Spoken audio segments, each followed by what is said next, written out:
الحمد لله رب العالمين والعاقبة للمتقين والصلاة والسلام على رسوله الكريم أما بعد فقد قال الله سبحانه وتعالى في كلام القديم والفرقان الحميد أعوذ بالله من الشيطان الرجيم بسم الله الرحمن الرحيم قال الله تعالى وَإِذَا الْمَوْعُودَةُ سُئِلَتْ بِأَيِّ ذَنبٍ قُتِلَتْ صدق الله العظيم وقال رسول الله صلى الله عليه وسلم من حمل علينا السلاح فليس منا أو قال كما عليه الصلاة والسلام قالوا سبحانك لا علم لنا إلا ما علمتنا إنك أنت العليم الحكيم ربي اشرح لي صدري ويسر لي امري واحلل عقدة من لساني ويفقهوا قولي அளவற்ற அருளாளனும் நிகரற்ற அன்பொழியுமாகிய எல்லாம் வல்ல அல்லாஹ்வின் பெயரை கொண்டு ஆரம்பம் செய்வோமாக. எல்லா புகழும் எல்லாம் வல்ல அல்லாஹ் ஒருவனுக்கே உரித்தாகட்டும். நபிகள் நாயகம் ஸல்லல்லாஹு அலைஹி வஸல்லம் அவர்களின் மீதும் அவர்களுடைய பரக்கத் பொருந்திய குடும்பத்தார்கள் மீதும் அன்னாருடைய வாழ்க்கை வழிமுறைகளை பின்பற்றிய சத்திய சஹாபாக்கள், தாபியன்கள், தபா தாபியன்கள், நாதாக்கள், சுஹதாக்கள், வலிமார்கள், நல்லோர்கள் என நம்மவர்கள் அனைவரும் மீதும் அல்லாஹுவின் அன்பும் அருளும் என்றென்றும் குறையில்லாமல் நின்று நிலவட்டுமாக என்று பிரார்த்தித்தவனாக எனது வார்த்தையை துவங்குகிறேன். அல்ஹம்துலில்லாஹ். கண்ணியத்திற்கும் மிகுந்த மரியாதை குறித்தான அல்லாஹ்வின் நல்லடியார்களே, இந்த வாரத்திற்கான தலைப்பு புள்ளிங்கோவால் மனித உரிமை மீறல்கள் என்ற தலைப்பில் நல்ல செய்திகளோடு முழு செய்தியும் எடுத்துரைக்க வல்ல ரஹ்மான் எனக்கு அருள் செய்யட்டும். ஆமீன். அன்பார்ந்த அல்லாஹ்வின் நல்லடியார்களே, மனித உரிமை மீறல்கள் என்பது இஸ்லாம் தெளிவாக நமக்கு வன்மையாக கண்டித்திருக்கிறது. ஒவ்வொரு மனிதனுக்கும் அடிப்படையிலே ஒரு உரிமை, சுதந்திரம் இஸ்லாம் தந்திருக்கிறது. ஒவ்வொரு மனிதனும் இந்த மண்ணிலே, குறிப்பாக அதிலும் இந்திய நாட்டில் சுதந்திரமாக வாழ்வதற்கு எல்லா வழிகளும் இருக்கிறது. யார் எங்கு வேண்டுமானாலும் போகலாம், என்ன உடை வேணாலும் உடுத்தலாம், என்ன உணவு வேணாலும் உண்ணலாம். இந்திய மண்ணிலே கடவுளே இல்லை என்று சொல்லும் அளவுக்கு கூட இந்த இந்திய ஜனநாயக நாட்டிலே ஒவ்வொரு குடிமகனுக்கும் அதற்கான தகுதியும் அந்தஸ்தும் உரிமையும் சட்டத்தால் கொடுக்கப்பட்டிருக்கிறது. அப்படி இருக்கும் பட்சத்தில் இந்த மண்ணிலே சராசரியாக ஒரு மனிதன் நிம்மதியாக வாழ முடியுமா என்று இன்றைக்கு நடக்கக்கூடிய சூழ்நிலையை கவனித்து பார்த்தால் அது சாத்தியம் இல்லை என்பது தெளிவாக தெரிகிறது. யாரால் சாத்தியம் இல்லை என்று கேட்டால் புள்ளிங்கோவால். நம்மள நிறைய வாலிபர்கள் இந்த வார்த்தைகளை பயன்படுத்தக்கூடியவர்களாக இருக்கிறார்கள். ஒரு மனிதனுடைய உயிர் கருவறையிலே உருவாகக்கூடிய அந்த காலகட்டத்திலே அந்த மனிதனுக்கான உரிமைகளும் சேர்த்து பிறந்து விடுகிறது என்பதாக இஸ்லாம் சொல்லி காமிக்கின்றது. இஸ்லாமிய மார்க்கத்திலே முறையற்ற கருக்கலை என்பது கூட மார்க்கத்தில் தடை செய்யப்பட்ட ஒன்று. ஒரு கருவை கலைப்பதாக இருந்தாலும் அதற்கான காரணங்கள் சரியானதாக இருக்க வேண்டும். கருவினுடைய ஆரம்பம் பலகீனம், குழந்தை வளர்ந்தால் ஆபத்து, குழந்தையினுடைய வளர்ச்சி பரிணாமம் பெறவில்லை என்று மருத்துவர்களால் சொல்லப்பட்ட எல்லா விஷயத்தையும் நாம் கவனத்தில் எடுத்துக்கொண்டு இஸ்லாமிய மார்க்கத்தில் சொல்லப்பட்ட அந்த விதிமுறைக்கு உட்பட்டு நாம் என்ன செய்யப்பட வேண்டும், இதனுடைய சட்டங்களை நாம் பேண வேண்டும். அப்படி பேணக்கூடிய நேரத்தில் இஸ்லாம் சொன்னதை போன்று கருக்கலைப்பு இருந்தால் அது சாத்தியமானது. அதே நேரத்தில் இஸ்லாம் சொல்லக்கூடிய அந்த கருக்கலைப்புக்கு மாற்றமாக நாம் நம் இஷ்டத்திற்கு தாயின் கருவில் இருக்கக்கூடிய கருவை கலைத்து விட்டால் அதற்குள் அல்லாஹ்வுடைய சன்னிதானத்தில் கேள்வி கணக்கு உண்டு என்பதாக இஸ்லாம் நமக்கு வன்மையாக கண்டிக்கிறது. அன்பார்ந்தவர்களே, இஸ்லாம் மனிதனுக்கு எத்தனையோ தலையிடங்கள் இன்றி சுதந்திரமாக வாழ்வதற்கு இந்த உலகிலே எல்லா வகையான உரிமைகளையும் வழங்கியிருக்கிறது. படைப்புகளிலே மிகப்பெரிய சிறந்த படைப்பு யார் என்று கேட்டால் இந்த மனித படைப்பு என்பதாக இஸ்லாம் தெளிவுபடுத்தி சொல்லுகிறது. மனிதனை இஸ்லாம் இப்படி வர்ணித்து பேசுகிறது, மனிதன் கலிஃபத்துல்லாஹ், அல்லாஹுடைய பிரதிநிதி. அல்லாஹுடைய பிரதிநிதி கொண்ட ஒரு தன்மை உலகத்திலேயே அல்லாஹ் மனித சமுதாயத்திற்கு தான் தந்திருக்கிறான். இஸ்லாம் சொல்லக்கூடிய இன்னும் ஆழமான செய்தி குர்ஆனிலே அல்லாஹ் சொல்லுவான், மனிதர்களுடைய அந்தஸ்தை அல்லாஹ் குர்ஆனிலே உயர்த்தி பேசுகிறார். ஏழைய படைப்பை விட மனிதனுடைய படைப்பு தான் ஆக சிறந்த படைப்பு என்றெல்லாம் குர்ஆனிலே இவ்வளவு தெளிவாக வர்ணித்து பேசப்பட்டிருக்கிறது. இப்படி ஒரு மனிதன், அவன் முஸ்லிமோ அல்லது ஹிந்தோ அல்லது கிறிஸ்துவனோ யாராக இருக்கட்டும், அது இரண்டாவது. முதலில் நீ ஒரு மனிதன், நான் ஒரு மனிதன்.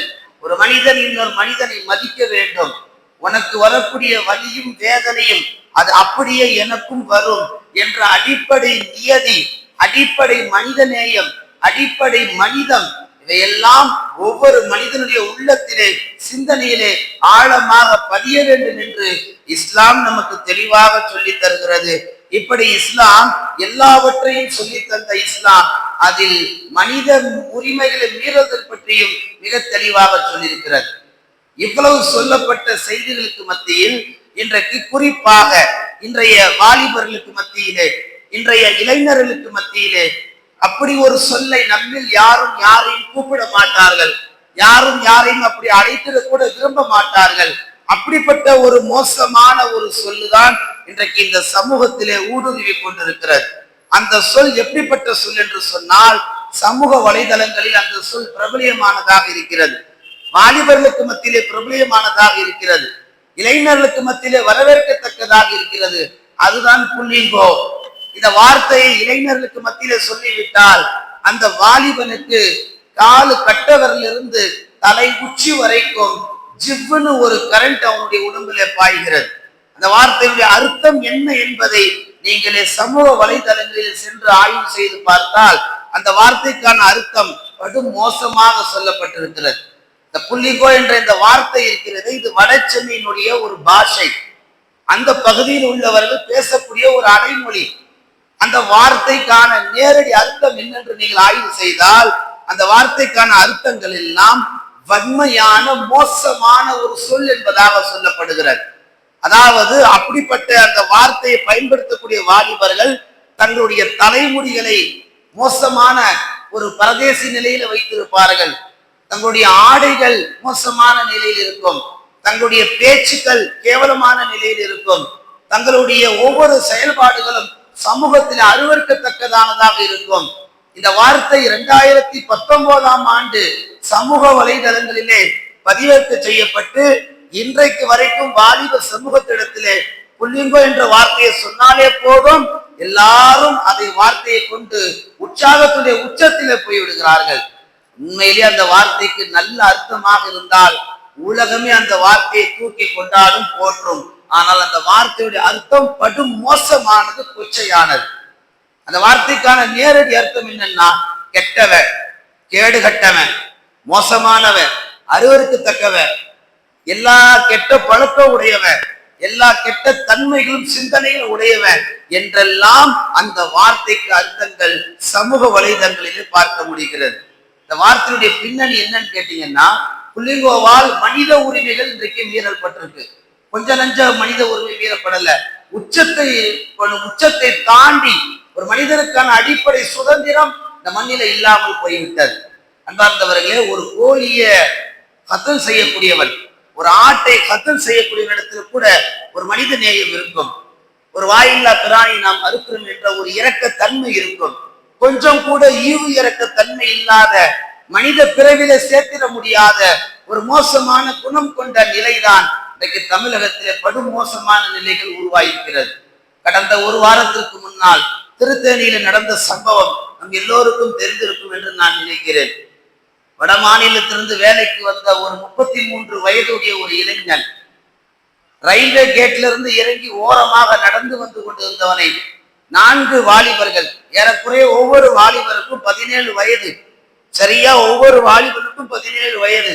17 வயது மதிக்கத்தக்க 4 வாலிபர்கள் ஓரமாக தான் உண்டு தன் வேலை உண்டு என்று நடந்து வந்து கொண்டிருந்த அவனை வழிமறித்து அவனிடத்திலே நக்கலும் நயாண்டியும் செய்து அவனிடத்திலே மோசமான முறையிலே நடந்து கொண்டு கையிலே ஒவ்வொரு வாலிபனும் மோசமான ஆயுதங்களை ஏந்தி கொண்டு அந்த அப்பாவிய வாலிபனுடைய தலையிலே குச்சியால் அடிப்பதல்ல, கத்தியாலும் அருவாளாலும் அந்த வாலிபனுடைய தலையிலே கொஞ்சம் கொஞ்சமாக விளையாடி விளையாடி ஏறக்குறைய 30க்கும் மேற்பட்ட வெட்டுக்கள் கழுத்திலும் தலையிலும் உடம்பில பல பாகங்களிலும் அவனுக்கு காயத்தை உண்டாக்கப்பட்ட அந்த சம்பவம் தமிழகத்து மாத்திரமல்ல, இந்தியாவே அது உலுக்கி இருக்கிறது.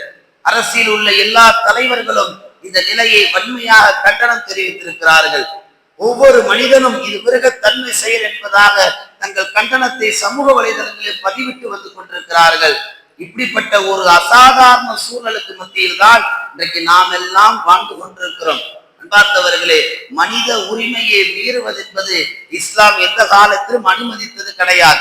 மனித உரிமைகளை மீறப்படக்கூடிய ஒரு சூழல் எங்கு வந்தாலும் இஸ்லாம் அங்கு தலை தூக்கி பேசும். இது அநியாயம், இது அக்கிரமம், இது செய்யவே கூடாது என்று உலகத்தில பிற சமயம் பேசுவதற்கு முன்னால் இஸ்லாம் முதலிலே தன்னுடைய குரலை பதிவு செய்கிறது. அன்பார்ந்தவர்களே, டிசம்பர் 10 வந்துட்டால் ஹியூமன் ரைட்ஸ் டே, அதாவது மனித உரிமை சுதந்திர தினம் என்பதாக கொண்டாடப்படுகிறது. அது வெறுமன்ன பேருக்கு தான். ஆனால் கொண்டாடப்பட்டதுடைய பின்னணியில நீங்க பாத்தீங்கன்னா எந்த மனிதனுக்கும் உண்மையில இங்க அடிப்படையில எந்த உரிமையும் கிடையாது. சும்மா நடந்து போனா கூட அவன் உயிருக்கு ஆபத்து இருக்கு. அப்படிப்பட்ட ஒரு மோசமான ஒரு நிலைதான் இன்னைக்கு இந்த சமூகத்திலே உருவாகி இருக்கிறது.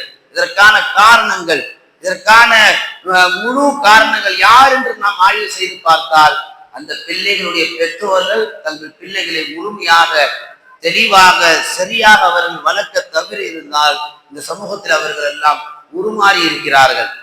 வாழ வேண்டியவர்கள், படிக்க வேண்டியவர்கள், வாழ்க்கையிலே சாதனை புரிய வேண்டியவர்கள், வாழ்க்கையை இன்னும் எவ்வளவு லட்சியத்தை நோக்கி பயணிக்கக்கூடியவர்கள் கையிலே பெரும் ஆயுதங்களை ஏந்தி கொண்டு தவறான வழியில் இன்றைக்கு சமூகத்தில் வாலிபர்கள் உருவாகிட்டு வர்றாங்கன்னா இதை தடுப்பதனுடைய முதல் கடமை ஒவ்வொரு இந்திய குடிமகனும் இருக்கின்றதை நாம் முதலில் விளங்கிக் கொள்ள வேண்டும்.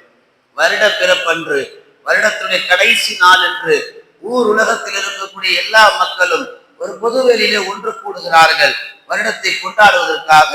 ஆனால் நடுரோட்டிலே அப்பாவி ஒருவனை அடித்தாலும் ஒருவனை வெட்டினாலும் யாரும் ஒன்று கூடுவது கிடையாது. அன்பார்ந்த அல்லாஹ் நல்லடியார்களே, அல்லாஹ் குர்ஆனிலே பேசுவான்,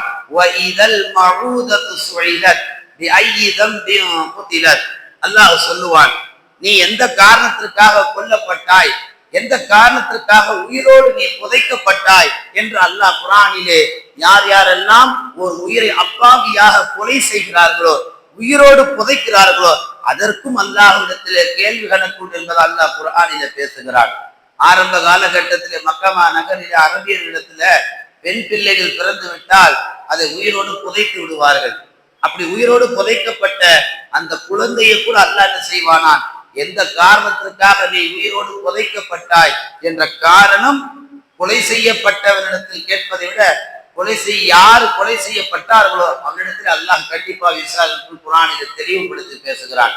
அன்பார்ந்த அல்லாஹ் நல்லடியார்களே, அல்லாஹ் தஆலா அந்த கொலை செய்யப்பட்ட புதைக்கப்பட்ட அந்த மனிதத்துல கேட்பான், எந்த நோக்கத்திற்காக அவன் உன்னை கொலை செய்தான், யார் தாக்கினார்களோ அவரை அல்லாஹ் விசாரிப்பது 2ஆம் தரமாக இருந்தாலும் யார் தாக்கப்பட்டாரோ, எந்த நோக்கத்திற்காக அடிவாங்கப்பட்டாரோ அந்த நோக்கத்தை அல்லாஹ் அடிவாங்கிட்டு கேட்பான். நாம கவனிக்க வேண்டியது, அல்லாஹ் கூட மனிதனுக்கு தர வேண்டிய உரிமையில முக்கியத்துவம் தருகிறான் என்பதாக இந்த ஆயத்தில் அல்லாஹ் பேசுகிறான்.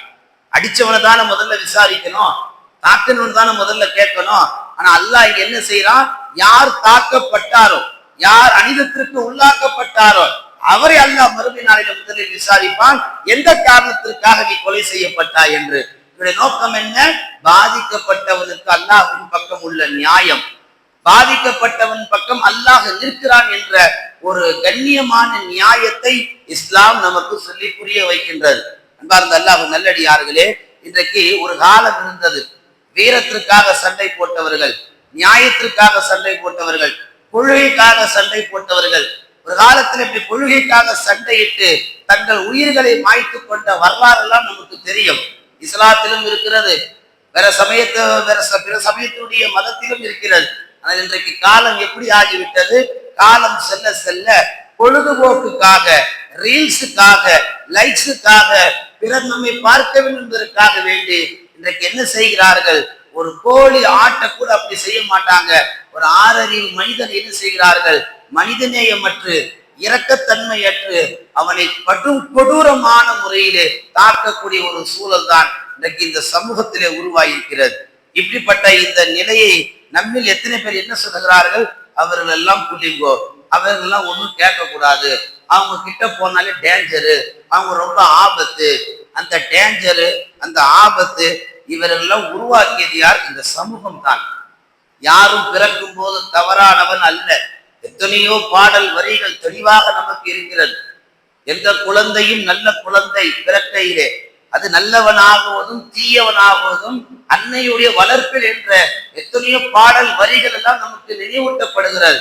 ஒரு பெற்றோர் தங்கள் பிள்ளைகளை சரியாக வளர்க்க துவங்கினால் எந்த பிள்ளையும் ரவுடியாகவோ அல்லது பொடுபோக்குத்தனமாகவோ அல்லது ஒரு பொறுக்கியாகவோ இந்த சமூகத்தில் அவன் உருவாக மாட்டான். அப்படி அநியாயம் பண்றவனை தனியா கூட்டு போய் கேளுங்களேன், நீ ஏன்பா இந்த மாதிரி அநியாயம் பண்ற, உனக்கே இந்த கொலைவெறி கேட்டா அவன் ஒரு ஸ்டோரி வச்சிருப்பான். எனக்கு இதற்கு உடன்பாடு இல்லை, ஆனா நான் ஒரு கட்டத்துல பாதிக்கப்பட்டிருக்கிறேன், என்னை சரியா வளர்க்கல, என்னை ஒழுங்கா பராமரிக்கல என்று தங்கள் பெற்றோர்களைத்தான் அவன் முதன்மை குற்றவாளிகளாக கூண்டில நிப்பாட்டுவான். அன்பார்ந்தவர்களே, பெற்றோர்களிடத்தில் தான் இந்த சமூகத்துடைய பாதுகாப்பு அடங்கியிருக்கிறது. பெற்றோர்கள் கொஞ்சம் அக்கறை இல்லாமல் போனால் இந்த சமூகம் வருங்காலத்திலே சுதந்திரமாக யாராலும் தெருவில் நடமாட முடியாத ஒரு அசாதாரண சூழ்நிலை வருங்காலத்திலே ஏற்படலாம் என்ற நிகழ்வுகள் எல்லாம் திருத்தேனியில் நடந்த அந்த சம்பவம் நமக்கு சுட்டி காட்டுகிறது. புகாரி ஷரீஃப்ல ஒரு ஹதீஸ்ல ரசூல் ஸல்லல்லாஹு அலைஹி வஸல்லம் இப்படி சொல்லி காமிப்பார்கள். ஒரு ஹதீஸ்ல வரும், பெருமானார் ஸல்லல்லாஹு அலைஹி வஸல்லம் வீட்டில இருப்பார்கள். வீட்டில இருக்கின்ற பொழுது ஒரு சஹாபியோ அல்லது ஒரு காட்டரபியோ அல்லது ஒரு விவசாயியோ, ஒரு கிராமத்தை சேர்ந்த சஹாபியோ ரசூலுல்லாஹ் வீட்டில் இருக்கக்கூடிய அறையை எட்டி பார்ப்பார். அறையை எட்டி பார்க்கின்ற பொழுது நபி ஸல்லல்லாஹு அலைஹி வஸல்லம் என்ன செய்வார்கள்? தங்களுடைய சுய தேவைகளில் ஈடுபட்டு கொண்டிருந்தாங்க. அப்படி ஈடுபட்டு கொண்டிருக்கும் பொழுது ஒருவர் தன்னை எட்டி பார்க்கிறார் என்ற அந்த ஒரு சூழலை ரசூலுல்லாஹ் பார்த்துட்டு சொன்னாங்க, உண்மையிலே நீ எட்டி பார்ப்பதை நான் அறியவில்லை, நீ பின்னாடி பார்க்கறது எனக்கு எப்படி தெரியும், ஆனால் நீ பார்க்கும் இந்த செயல் இருக்கு பத்தியா, இது ரொம்ப தப்பான செயல், இது ரொம்ப மோசமான செயல். அடுத்தவர்களுடைய 4 சுவத்துக்குள் என்ன நடக்கிறது என்பதை இன்னொருவன் அனுமதி இல்லாமல் எட்டி பார்ப்பதை கூட இஸ்லாம் மனிதனுடைய உரிமை மீறுவது என்பதாக தெளிவுபடுத்தி சொல்லுகிறது. இந்த இடத்துல ரசூல் ஸல்லல்லாஹு அலைஹி வஸல்லம் சொன்னார்கள், நீ எட்டி பார்க்கும் இந்த தருணத்தை பார்க்கின்ற பொழுது எனக்கு என்ன தோணுது தெரியுமா, இந்த அம்புல வில்லு வச்சு விடுவாங்கல்ல, அந்த வில்ல நல்ல கூர்மையாக்கிக்கிட்டு நீ எப்படி எனக்கு தெரியாம எட்டி பார்க்கிறியோ அதே போல நானும் உனக்கு தெரியாமல் அந்த அம்பில் இருக்கக்கூடிய வில்லை என்ன செய்யணும், அந்த அம்பை எடுத்து என்ன செய்யணும், உன்னை அறியாமல் உனக்கு தெரியாமல் உன் கண்ணை குத்துவதற்கு கூட நான் தயங்க மாட்டேன் என்றார்கள். சொல்லுவது யாரு? முஹம்மது ஸல்லல்லாஹு அலைஹி வஸல்லம். ஒரு கொசுவுக்கோ அல்லது ஒரு ஈக்கோ துரோகம் செய்ய நினைத்திராத எம்பெருமானார் ஸல்லல்லாஹு அலைஹி வஸல்லம் அவர்கள் ஒரு 6 அடி மனிதனை, ஒரு மனிதன் அத்துமீறி வரம்பு மீறி மனிதனுக்கான பிரைவேசி, அவனுக்கான உரிமைகள் எல்லாம் மீறி இன்னொருவருடைய சோற்றுக்குள் எட்டி பார்க்கும் அந்த கேவலமான பண்பை ரசூல் ஸல்லல்லாஹு அலைஹி வஸல்லம் எப்படி கண்டிக்கிறார்கள்? கூர்மையான அம்பை கொண்டு உன்னை அறியாமல் உன் கண்ணை நான் குத்த வேண்டும் என்றார்கள் நபிகள் நாயகம். இந்த இடத்துல இஸ்லாம் எவ்வளவு தெளிவாக சொல்லுகிறது. இதையெல்லாம் வைத்துத்தான் சொல்லப்படுகிறது, புள்ளிங்கோவால் மனித உரிமைகள் இன்றைக்கு மீறப்பட்டிருக்கு. சமூகத்துல எல்லாம் நிம்மதியா வாழ்ந்தாலும் இந்த பிள்ளைங்களால நிம்மதியா வாழ முடியல. அது சொர்க்கத்துல அந்த வார்த்தை கிடையாது, அது ஒரு வேதத்தினுடைய வார்த்தை கிடையாது, அது ஒரு வரலாற்று சிறப்புமிக்க வார்த்தையும் கிடையாது. பல இளைஞர்கள் ஒன்று கூடி போதையிலே, மோசமான பழக்க வழக்கங்களிலே, ஒன்றுக்கு ஒன்று ஒற்றுமை இல்லாமல், ஒரு ஒழுக்க மேம்பாடு இல்லாமல், ஒரு தாறுமான தகாதார பழக்க வழக்கங்களில் பிறந்த ஒரு அற்ப, ஒரு கேவலமான கொச்சையான வார்த்தை தான் புள்ளிங்கோல். அந்த வார்த்தையினுடைய பிரதிபலன் தான் இன்றைக்கு இந்த சமூகத்திலே நிறைய அருவாள் வெட்டுக்கள், நிறைய ரத்தங்கள். யோசிச்சு பாருங்க, என்ன கனவோடு அவன் வீட்டை விட்டு புறப்பட்டிருப்பான். அந்த வட மாநிலத்தில் சென்ற சுராஜ் என்பவன் குடும்பத்தை காப்பாற்றுவதற்காக குடும்பத்திற்காக உழைப்பதற்காக வீட்டை விட்டு வந்தவனுக்கு ஏறக்குறைய 30க்கு மேற்பட்ட இடங்களில் வெட்டுக்கள் என்றால் மருத்துவர்கள் சொல்லுகிறார்கள், சுராஜால் இனி நடக்கவே முடியாது, நீ வாழ்வாதாரத்தை அவனால சம்பாதிக்கவே முடியாது, உயிரை மாத்திரம்தான் காப்பாற்ற முடியுது என்ற வாக்குமூலங்கள் எல்லாம் மருத்துவர்களால் தரப்படுதுன்னு சொன்னால் கவனிக்க வேண்டிய செய்தி, என்ன தவறு செய்தால் என்பதற்காக இவ்வளவு பெரிய தண்டனை நாம் கவனிக்க வேண்டும். இதற்கான பொறுப்பு யார்? அல்லாஹ்விடத்தில் நாம் தான் பதில் சொல்ல வேண்டும். உண்மையிலே திருடக்கூடியவன, உண்மையிலேயே கொள்ளையடிக்கக்கூடியவன் எல்லாம் அதிகாரத்தில் உள்ளவர்கள், காவலில் உள்ளவர்கள் விட்டு விடுவார்கள். அப்பாவியா இருக்கிறவன, மோசமா அப்பாவியா இருக்கிறவன வாயில்லா பூச்சியை பிடிச்சுதான் செய்வாங்க, மூட்டை பூச்சி நசுக்கிற மாதிரி நசுக்குவாங்க.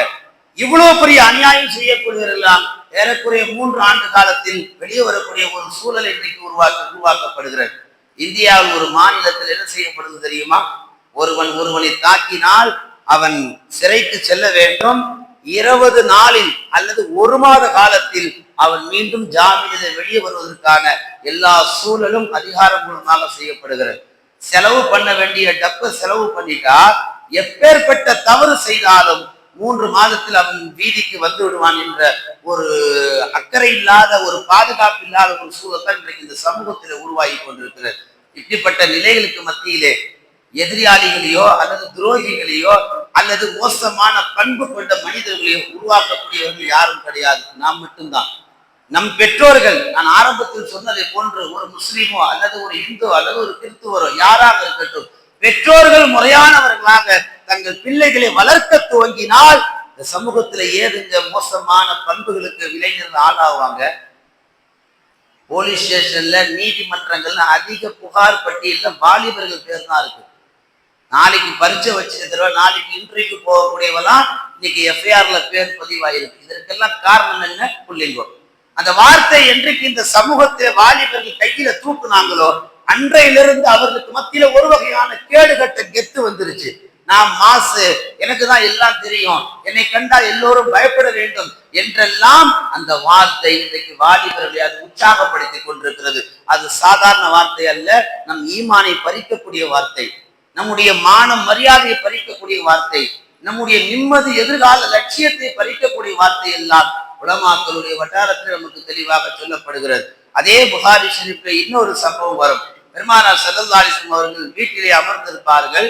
ஒரு சஹாபியோ அல்லது ஒரு காட்டெருமையோ அல்லது ஒரு கிராமவாசியை சேர்ந்தவரோ பெருமானாருடைய அந்த கதவினுடைய ஓட்டை வழியாக எட்டி பார்ப்பார், ரசூலுல்லாஹ் என்ன பண்றாங்க.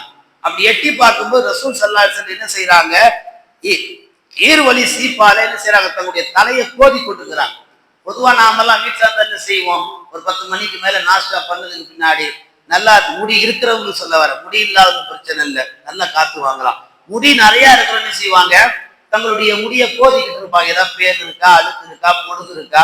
அப்படி ரசூல் ஸல்லல்லாஹு அலைஹி செய்யறாங்க, ஒரு 10 மணிக்கு மேல தலையின்னு செய்யறாங்க, சீப்பால கோதிக்கிட்டு இருக்கும் பொழுது ரசூலுல்லாஹ்வுடைய கதவின் ஓட்டை வழியாக ஒருவர் எட்டி பார்க்க ரசூலுல்லாஹ் என்ன செய்யறாங்க. இப்ப பார்த்த ரசூல் ஸல்லல்லாஹு அலைஹி வஸல்லம் என்ன செஞ்சாங்க, இவர் என்ன பார்க்கிறாருன்னு சொல்லிட்டு கையில இருந்த அந்த சீப்பால் என்ன செய்யறாங்க, அவருடைய தொண்டை குழியில அவருடைய கண்ணு பாதிக்கும் அளவுக்கு ரசூலுல்லாஹ் ஒரு பாதிப்பை உண்டாக்குறாங்க. நீங்க நல்லா கவனிக்கணும், ரசூல் ஸல்லல்லாஹு அலைஹி வஸல்லம் வீட்டுல தனிமையா இருக்கிறாங்க போது அது அவங்களுடைய சுதந்திரம். ரசூலுல்லாஹ் மீது பாசம் இருப்பது நியாயமானது.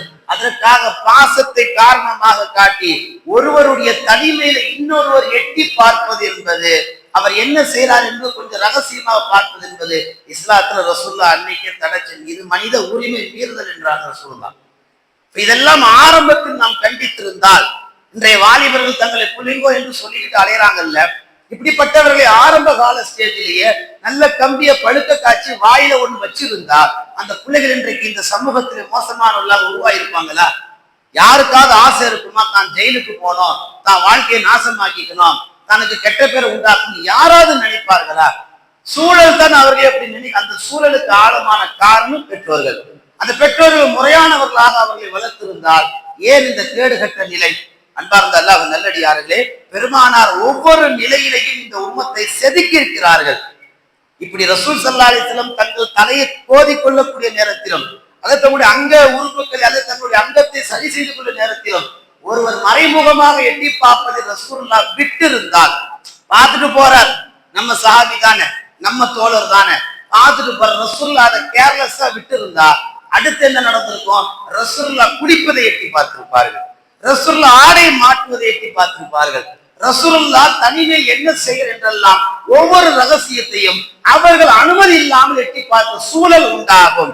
அந்த சூழல் தவறானது என்று அன்றைக்கு ரசூல் ஸல்லல்லாஹு அலைஹி வஸல்லம் தவறு செய்தவர்களை வன்மையாக கண்டித்திருக்கிறார்கள். கடுமையிலே சமையல தண்டனையும் தந்திருக்கிறார்கள். பெருமானார் ஸல்லல்லாஹு அலைஹி வஸல்லம் ஒரு ஹதீஸ்ல சொல்லி காட்டுவார்கள், மை யுஹரிமர் ரிஃப்க் யுஹரிமல் கைர். யார் மேன்மையை இழந்து விட்டானோ அவன் நன்மையை இழந்து விட்டான் என்றால் கண்மணி நாயகம் ஸல்லல்லாஹு அலைஹி வஸல்லம். மேன்மை என்று சொன்னா ரொம்ப சென்சிட்டிவா, ரொம்ப ஒரு அடக்கத்தன்மையா, ஒரு பொறுப்புள்ள பிள்ளையா இருக்கிறது மட்டுமல்ல, எல்லா நிலையிலையும் தன்னால் யாருக்கும் எந்த அநீதியும் நடந்துடக்கூடாது என்ற எண்ணத்தோடு வாழ வேண்டும். அதான் மேன்மை. நமக்குள்ள அந்த மேன்மை பிறக்க வேண்டும். என் கரத்தால், என் நாவால், என்னுடைய பார்வையால் நான் யாரையும் பாதிச்சிடக்கூடாது. ரசூல் ஸல்லல்லாஹு அலைஹி வஸல்லம் சொல்வார், அல் முஸ்லிம் மன் சலிமல் முஸ்லிமுன மின் லிசானி வ யதிஹி.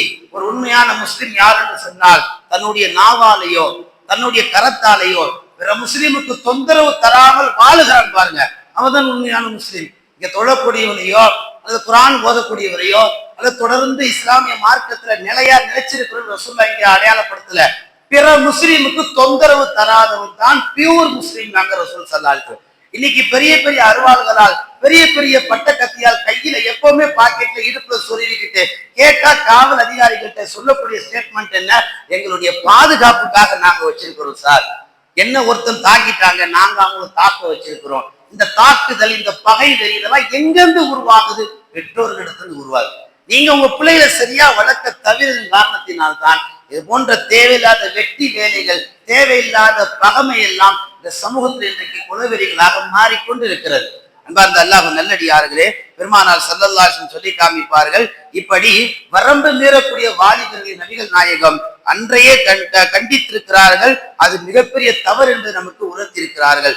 இன்றைக்கு இந்த சமூகத்திலே ஏறக்குறைய 10 வருட காலங்களாக, ஒன்றல்ல ரெண்டல்ல 10 வருட காலங்களாக வாலிப சமூகத்திற்கு மத்தியிலே இந்த வார்த்தை ரொம்ப பிரபலியமான போயிட்டு இருக்கு. ரொம்ப பிரபலியம். 4 பேர் ஒண்ணு சேர்றாங்கன்னா வாப்பா புள்ளிவு அப்படின்றாங்க. அப்படி சொன்ன உடனே போதும் அவருக்கு ஒரு மாதிரியா ஒரு மாஸ், ஒரு ஹீரோ பவர் வந்துருது. நான் ஆரம்பத்தில் சொன்னது போன்று அது ஒரு கொச்சையான வார்த்தை. அதுக்கு அர்த்தம்லாம் பாத்தீங்கன்னா ஒண்ணுமே டிக்ஷனரியில அர்த்தமே கிடையாது. நீங்க கூகுள்ல போய் சர்ச் பண்ணி பாத்தீங்கன்னா கேடுகட்ட அர்த்தங்களா தர்றாங்க. ஆனா அது ஒரு பட வரிக்காக, ஒரு கதாபாத்திரத்திற்காக அல்லது ஒரு பாட்டுக்காக பயன்படுத்திய ஒரு வார்த்தை தான் அது. எத்தனையோ இயக்குனர்கள், எத்தனையோ லிரிக்ஸ் வரி எழுதக்கூடியவர்கள் அவங்க எழுதி கொடுத்துட்டாங்க. அவங்க எழுதி கொடுத்தவங்க, ஆடுனவங்க பாடுனவங்க எல்லாம் காசை நல்ல கோடி கோடியா சம்பாதிச்சுட்டு பொண்டாட்டி பிள்ளைங்களோட சொகுசா நிம்மதியா பெரிய கார்ல பெரிய ஏரோப்ளைன்ல பறக்குறாங்க. அதை பாடி அதை பார்த்தவர்கள், அந்த காட்சியை பார்க்க சென்றவர்கள் இன்றைக்கு நடுரோட்டில நிற்கிறார்கள். முன்னோர்கள், அனுபவம் உள்ளவர்கள் சொல்லுவார்கள், புத்தகம் அமைதியாகத்தான் இருக்கும், அதை படித்தவன் தான் ஆடுவான். மதுபாட்டில் அமைதியாகத்தான் இருக்கும், அதை குடித்தவன் ஆடுவான். பிணம் அமைதியாகத்தான் இருக்கும், அதை தூக்குபவன் ஆடுவான். பணம் அமைதியாகத்தான் இருக்கும், அதை வைத்திருப்பவன் ஆடுவான் என்று சொன்னதை போல் பாடியவன், அதை எழுதி தந்தவன், அந்த கதைகளை, கற்பனைகளை, அந்த வரிகளை உருவாக்கியவன் எல்லாம் இன்றைக்கு சொகுசாக இருக்கிறான். அதை வேடிக்கையாக பொழுதுபோக்குக்காக பார்க்க சென்றவன் எல்லாம் இன்றைக்கு வேலூர் ஜெயிலும் சிறைச்சாலையிலும் நடுத்தெருவிலும் குடும்பமான கௌரவத்தை இழந்து இன்றைக்கு நிம்மதி இல்லாத ஒரு சூழலே குறிப்பாக தமிழகத்தில் உள்ள குடும்பங்கள் எல்லாம் வாலிபர்கள் போய் கொண்டிருக்கிறார்கள். அன்பார்ந்த அல்லாஹ் நல்லடியார்களே, இந்த நிலைகள் தவிர்க்கப்பட வேண்டும் என்றால் இதற்கான சரியான தீர்வுகள் பெற்றோர்கள் நீங்கள் களை எடுத்தால் மட்டும்தான் உங்கள் பிள்ளைகளை பாதுகாக்கும். மற்ற சமயத்தை சேர்ந்தவங்க அந்த வார்த்தையை பயன்படுத்துறாங்க, பிற சமயத்தை சேர்ந்தவங்க புள்ளிங்கோ புள்ளிங்கோன்றாங்க. அந்த வார்த்தை நம் சமூகத்தின் பிள்ளைகள் சொல்லிடக்கூடாது.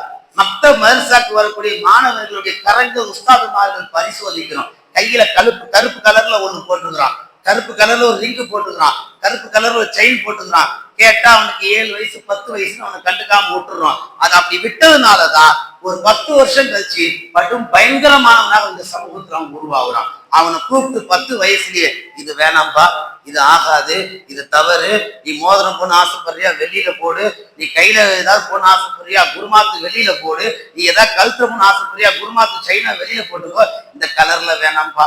நிறைய பேர் பள்ளிவாசலுக்கு வரக்கூடிய நிலையை பாருங்க, கையில கருப்பு கையோட வர்றாங்க, சிகப்பு கையோட வர்றாங்க. இதெல்லாம் ஒண்ணுமே இல்லை. இந்த புல்லுன்ற வார்த்தை, இந்த கயிறு, இந்த தேவையில்லாத பொருட்கள் எல்லாம் ஒரு மவுசும் கிடையாது. இதை போட்டுக்கிறதுனால ஏதோ ஒண்ணு உடம்புக்குள்ள வந்து விடுகிறது இன்றைய வாலிபர்கள். அதுதான் அவர்களை தீமையின் பக்கம் அழைத்து செல்லுது. அதுதான் அவர்களை துணிச்சலாக எல்லா செயல்களும் செய்ய வைக்கிறது. சமீபத்திற்குள்ள மத்திய அரசாங்கத்தால் ஒரு புதிய திட்டம் ஒன்று உருவாக்கப்பட்டது. இனி வரக்கூடிய அனைத்து மொபைல்களிலும் இந்த செயலில் கண்டிப்பாக பதிவு செய்யப்பட வேண்டும். அதாவது யார் யாரெல்லாம் ஆண்ட்ராய்டு மொபைலை யூஸ் பண்றாங்களோ அத்தனையுடைய செல்போன் இந்த செயல் பதிவு செய்யும். காரணம், அவர்கள் என்ன பேசுகிறார்கள், அவர்கள் என்னெல்லாம் ரகசியங்கள் வைத்திருக்கிறார்கள், அத்தனையும் தன் மூலியமாக எல்லாவற்றையும் அப்டேட்டா வச்சுன்றதுக்காக வேண்டி ஒரு திட்டத்தை கொண்டு வந்தாங்க. எதிர்கட்சியில உள்ளவங்க எல்லாம் அது தவறு தப்புன்னு சொல்லி அதை மறுப்பு தெரிவித்ததுனால அந்த திட்டத்தை அப்படியே மூடப்பட்டுட்டாங்க. இஸ்லாம் சொல்லுகிறது, ஒரு மனிதன் பேசுவதை ஒட்டு கேட்பது கூட ஹராம். இஸ்லாம் அன்னைக்கே சொல்லிடுச்சு. இன்னைக்கு நாம அதை கத்துறோம். 1400 வருஷத்துக்கு முன்னாடி இஸ்லாம் சொல்லிடுச்சு, ஒரு மனிதனுடைய பேச்சை இன்னொருவன் ஒட்டு கேட்க கூடாது. குறிப்பா இஸ்லாம் சமூகத்துல அந்த பழக்கம் நிறைய இருக்கு. மருமகள் தன் கணவனோடு பேசிக்கொண்டு தன் மகனோடு பேசிக்கொண்டிருக்கும் பொழுது மாமியாக்காரிக்காக ஓரமா நின்று எட்டி ஒட்டு கேட்கறது, என்ன பேசுறா மருமகன் அவங்க கிட்ட. அல்லது மாமியாக்காரி தன்னுடைய மகனோடு பேசும்போது மருமகள் ஒட்டி கேட்பது. இந்த பண்பெல்லாம் மோசமானது. இதுல இன்னும் மோசமான பண்பு இருக்கு. மருமகள் தன் சொந்த பிறந்த வீட்டுக்கு போன் போட்டுட்டாங்கன்னா பொதுவா போன் வந்த காதல் வச்சுதானங்க பேசணும், அதானங்க பண்பு. ஆனா நம்மள நிறைய பேர் என்ன செய்யறாங்க, மாமியா தன்னுடைய மகள் வாழ போன வீட்டுல போன் வச்சுன்னா இந்த புகுந்த வீட்டுல இருக்கிறவங்க போனை காதுல வைக்கிறதுல ஸ்பீக்கர்ல போட்டு டேபிள்ல வச்சிடுறது. அங்க உள்ள மருமகன் என்ன செய்வாரு, தன்னுடைய மகள்கிட்ட தன்னுடைய மாமியார் கிட்ட பத்தி பேசும் பொழுது 1க்கு 2 பேசுவாரு. இங்க வீட்டுல இருக்கிறவங்க எல்லாருமே அதை கேட்டுருவாங்க. கோபதாபங்கள் எல்லோருக்கும் இருக்கும், ஒருத்தருக்கு மேல இருக்கும். ஆனால் இது போல தவறான வழியில கையாளுறதுனாலதான் சமூகத்துல மோசமான பகைகள் உருவாவது. மாமியா மருமகளை வெட்டினால், மருமகள் மாமியாரை தள்ளிவிட்டால் எத்தனை செய்திகள். இதற்கெல்லாம் காரணம் என்ன, ஒட்டு கேட்பது. இது ரசூலுல்லாஹ் வன்மையா கண்டிச்சாங்க.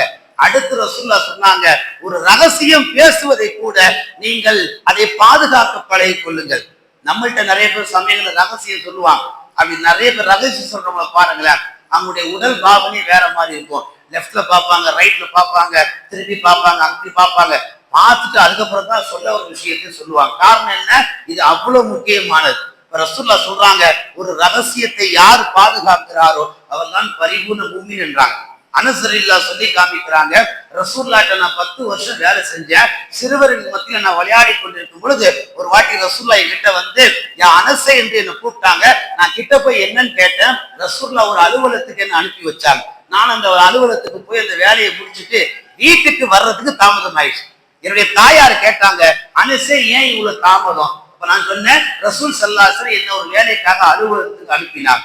புரிஞ்சு போச்சு. தாயார் அமைதியா இருக்கிற வேண்டி தானே. அப்ப அனசுட்ட கேட்டாங்க, அது என்ன அலுவலகம், ஏன் அனுப்புனாங்க, எதுக்கு அனுப்புனாங்க, நீ என்ன அப்படி என்ன வேலைக்காண்டி அங்க போன? தாயார் நோண்டி கேள்வி கேட்கும் பொழுது மகனார் சொன்னார், அது ரகசியம் தான்.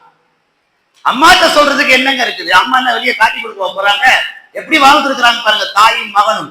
அது ரகசியம். நாங்க கடைசி வரைக்கும் அனஸ் ரலியல்லாஹு அவர்கள் அந்த ரகசியத்திட்ட யார்த்தையுமே சொல்ல.